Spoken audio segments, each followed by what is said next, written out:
ఊరు నుంచి చాలా తీసుకున్నాం, ఎంతో కొంత తిరిగిచ్చేయాలి, లేకుంటే లావైపోతాం అని శ్రీమంతుడు సినిమాలో ఓ డైలాగ్ ఉంటది. సేమ్ గట్లనే అనిపిస్తుంది. ఆటోనే చిన్నపాటి పార్కు లెక్క మార్చిన గీ ఆటో అంజన చెప్పే మాటలు వింటుంటే ప్రకృతి నుంచి సమాజం నుంచి మనం ఎంతో తీసుకుంటున్నాం, ఎంతో కొంత తిరిగి ఇచ్చేయాలని ఏం చేసిండో చూడురు ఈ అన్న.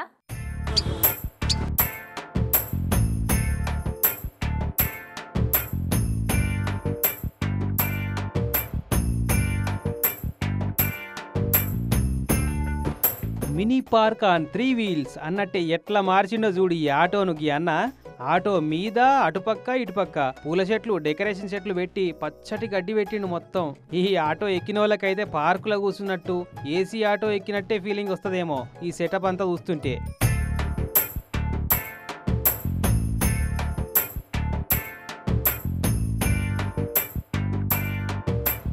మైబాద్ జిల్లా మరిపేడ మండలం ఈదుల పూసలపల్లి తండాకేలొచ్చి పట్నంలో ఆటో నడుపుతున్న ఈ అంజన్నకు వచ్చిన ఐడియా ఇది. ఎండగూట ఆటో ఎక్కిన వాళ్ళకు చల్లగా ఉంటది, మొక్కలను నాటి ప్రకృతిని కాపాడమని మెసేజ్ ఇచ్చినట్టు అవుతుందని ఈ కాన్సెప్ట్ ఫాలో అవుతున్నట్ట 3 ఏళ్ల సంధి. 3 సంవత్సరాల నుంచి కంటిన్యూ చేస్తున్నా.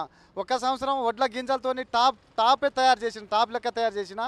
పోయిన సంవత్సరం పూల గడ్డి పైన పూలు ఉంటాయి, మొత్తం గడ్డి పూలతోని తయారు చేసిన. ఈ సంవత్సరం ఇలా తయారు చేసిన. అంతేకాదట ఆటో ఎక్కిన వాళ్ళతో పాటు ఎండలబడి ఎవరన్నా దూపగా ఉంటే మాత్రం సల్లసల్లటి తండా నీళ్ళ సెటప్ చేసిండు గిట్లా. ఎండకు తట్టుకోలేని ఈ జనాలకు చల్లటి నీళ్లు కూడా అందిస్తున్నాను.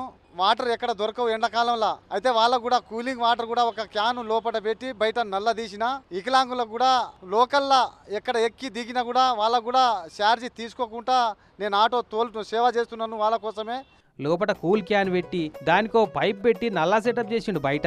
దూపైన వాళ్ళకు చల్లటి నీళ్లు ఫ్రీ, ఎవరన్నా దివ్యాంగులు ఆటో ఎక్కితే వాళ్ళకు జర్నీ కూడా ఫ్రీ అట.